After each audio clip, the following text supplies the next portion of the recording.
Hello students, welcome to education with difference. और आज का हमारा टॉपिक है सॉल्विंग द बायोलॉजिकल प्रॉब्लम। में हम दो स्टेप्स पढ़ेंगे। बायोलॉजिकल प्रॉब्लम को सॉल्व करने के हम दो स्टेप्स पढ़ेंगे। सबसे पहला जो स्टेप है वो है हमारे पास रिकॉग्नाइजेशन ऑफ बायोलॉजिकल प्रॉब्लम। तो बायोलॉजिकल प्रॉब्लम की रिकॉग्नाइजेशन कैसे करेंगे, पहचान करना। तो उसके लिए हम क्या करते हैं, जब एक बायोलॉजिस्ट के पास कोई भी प्रॉब्लम आती है, जाहिर है बायोलॉजिस्ट है तो उसके पास बायोलॉजिकल प्रॉब्लम ही आएगी। तो बायोलॉजिकल प्रॉब्लम जब एक बायोलॉजिस्ट के पास आती है तो वो उसको सॉल्व करने के लिए साइंटिफिक मेथड यूज़ करता है। और उस साइंटिफिक मेथड को हम सिंपल साइंटिफिक मेथड नहीं कहते, उसको हम कहते हैं बायोलॉजिकल मेथड। तो हम उस बायोलॉजिकल मेथड को यूज़ करेंगे। अब यहाँ पर कैसे यूज़ करेंगे आपको बताती हूँ मैं। जब भी कोई प्रॉब्लम आएगी तो वो बायोलॉजिकल प्रॉब्लम होगी। और बायोलॉजी का मतलब आपको पता ही है, लिविंग ऑर्गेनिज्म की स्टडी अबाउट लिविंग ऑर्गेनिजम्स। तो क्वेश्चन अबाउट लिविंग ऑर्गेनिज्म होगा। पहली बात तो ये कि वो जानदारों के ही बारे में क्वेश्चन होगा, चाहे वो क्वेश्चन आए जहाँ से भी। और वो क्वेश्चन कहाँ से भी आ सकता है। कहाँ से आ सकता है? वो आ सकता है बाय समवन, किसी से भी आ सकता है। कोई एक सिंपल लेमैन भी इस क्वेश्चन को राइज कर सकता है, कोई भी इस क्वेश्चन को राइज कर सकता है। ज़रूरी नहीं कि वो एक साइंटिस्ट ही हो। तो या फिर बायोलॉजिस्ट के जहन में वो खुद भी आ सकता है। एक तो वो बायोलॉजिस्ट के जहन में आएगा, या कोई दूसरा साइंटिस्ट ये क्वेश्चन राइज करेगा, या फिर वो आपके एनवायरमेंटल कंडीशंस के मद्देनज़र भी वो क्वेश्चन राइज हो सकता है, बायोलॉजिकल क्वेश्चन, जिस पे कि वो बायोलॉजिस्ट मज़ीद स्टडी करेगा और बायोलॉजिकल मेथड को यूज़ करेगा to solve that biological problem. तो नेक्स्ट है स्टेप जो है वो है टेक द ऑब्जर्वेशंस। अब ये जो टेक द ऑब्जर्वेशन है, टेकिंग ऑब्जर्वेशन, मुशाहिदात करना। मुशाहिदात करेंगे कैसे? जब एक बायोलॉजिस्ट के पास बायोलॉजिकल प्रॉब्लम आ गई तो अब वो उस प्रॉब्लम को सॉल्व करने के लिए ऑब्जर्वेशंस करेगा, मुशाहिदात करेगा। मुशाहिदा करना कि उसको जांचना कि क्या है ये प्रॉब्लम, कैसे हुई, क्यों हुई, किस वजह से हुई, ये ऑब्जर्वेशंस करेगा। वो ऑब्जर्वेशंस कुछ पहले जो ऑब्जर्वेशन की हुई हैं उनको भी देखेगा कि क्या जो पहले मैंने ऑब्जर्वेशन की हैं उनको यूज़ करके देखूँ, शायद इस प्रॉब्लम का हल निकल आए। और अगर वो प्रॉब्लम का हल नहीं निकलता तो वो नए मेथड भी, नई प्रॉब्लम को सॉल्व करने के लिए नए ऑब्जर्वेशन के मेथड भी यूज़ करेगा। तो न्यू ऑब्जर्वेशन भी हो सकती है और पुरानी ऑब्जर्वेशन भी यूज़ हो सकती है। उसके लिए 5 सेंसेस का यूज़ किया जाता है ऑब्जर्वेशन करने के लिए। 5 सेंसेस आपकी कौन कौन सी हैं? एक तो हेयरिंग, टेस्ट की, टचिंग, स्मेलिंग एंड देखने की, साइट। तो ये जो है ये 5 सेंसेस हैं जो यूज़ होती हैं to solve a biological problem for taking observation. Observation करने के लिए 5 सेंसेस का इस्तेमाल किया जाता है। तो ये तो दो अहम पॉइंट इसके अंदर। नेक्स्ट है हमारे पास क्वालिटेटिव एंड क्वांटिटेटिव ऑब्जर्वेशंस। जो ऑब्जर्वेशंस होते हैं, मुशाहिदात होते हैं, वो दो तरह के हो सकते हैं। एक तो हो सकता है क्वालिटेटिव और दूसरा हो सकता है क्वांटिटेटिव। तो क्वालिटेटिव कौन सा है और क्वांटिटेटिव कौन सा है? ऑब्जर्वेशंस चूँकि दो तरह की हो सकती हैं, क्वालिटेटिव एंड क्वांटिटेटिव। तो इनमें हम अब डिफरेंस देखेंगे कि क्वालिटेटिव क्या है, यानी माहिती, और क्वांटिटेटिव मिकदारी। माहिती और मिकदारी मुशाहिदात में क्या फ़र्क है? क्वांटिटी जो है ना, क्वांटिटी से आप याद कर लें क्वांटिटेटिव की मिकदार होगी। अब क्वालिटी से आप याद करें क्वालिटेटिव कि किसी चीज़ की क्वालिटी कैसी है, किसी चीज़ की क्वालिटी कैसी है।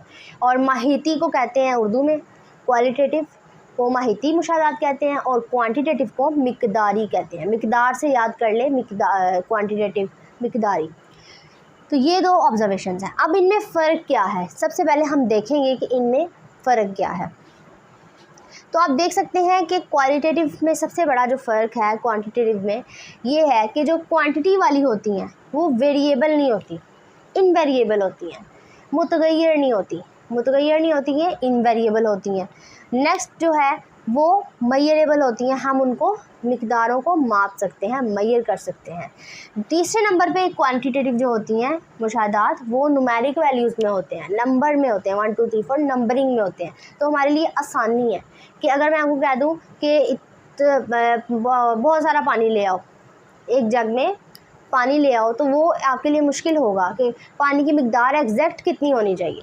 लेकिन अगर मैं आपको ये बताऊँ कि 5 ग्राम या 6 ग्राम या 7 ग्राम ये पानी की मिकदार आपको बता दूं कि इतने ग्राम पानी मुझे रिक्वायर्ड है इस एक्सपेरिमेंट के लिए, तो आप एक जग में, बीकर में, जिसमें भी आप उस रिक्वायर्ड क्वांटिटी के मुताबिक इजीली आपको पता होगा कि ये हमें क्वांटिटी चाहिए, इतना पानी लेके जाना है, तो ये आपके लिए आसानी हो जाएगी। जब मैंने 5 ग्राम बोला, जब मैंने ऐसे रैंडमली बोल लिया कि इतना ज़्यादा पानी ले आओ, तो वो एक सेंस क्लियर नहीं बनेगी, तो उसमें मुश्किलात पेश आएंगी। नॉट वेरिएबल ये चेंजेबल नहीं होती, और इसके अलावा ये मेजरेबल है और न्यूमेरिक वैल्यूज़ में होती हैं। और इसके बिल्कुल ऑपोजिट जो है क्वालिटेटिव होती हैं, ये वेरिएबल भी होती हैं, ये नॉन वेरिएबल और न्यूमेरिक वैल्यूज़ में नहीं होती, अब जो दो मेन डिफरेंस जो आपकी बुक में बताए गए हैं वो मैं आपको बताती हूँ यहाँ पे। जैसे मैंने कह दिया क्वालिटी में कह दिया कि पानी का फ्रीजिंग पॉइंट जो है वो कम है। अब आपको पता है पानी का फ्रीजिंग पॉइंट कितना होता है, 0 डिग्री सेल्सियस, और पानी का बॉइलिंग पॉइंट कितना होता है, 100 डिग्री सेल्सियस। तो 0 डिग्री सेल्सियस कम है, 0 is lower and 100 is very higher. तो 0 कम है, 100 ज़्यादा है। तो 0 और 100 जो है इसका मवाजना करने के लिए जो क्वालिटेटिव मुशाहदात है वो कहते हैं कि पानी का फ्रीजिंग पॉइंट लो है than boiling point. Freezing point of water is lower than boiling point.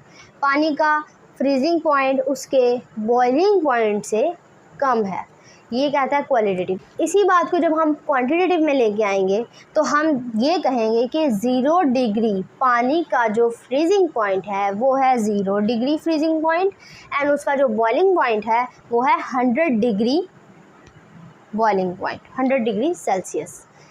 ये हम इसमें यही न्यूमेरिक वैल्यूज़ का यूज़ कर लेंगे, और ये नॉन वेरिएबल है, चेंजेबल नहीं है, ये फिक्स वैल्यू है, ये इसका फ़ायदा है। और ये मेजरेबल भी है, मेजर कर सकते हैं हम इसको इजीली सर्टेन स्पेसिफिक मेथड्स के ज़रिए।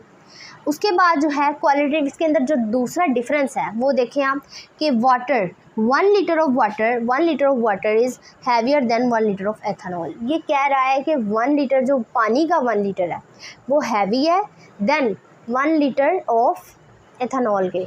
एथेनॉल हल्का है, पानी भारी है, 1 लीटर।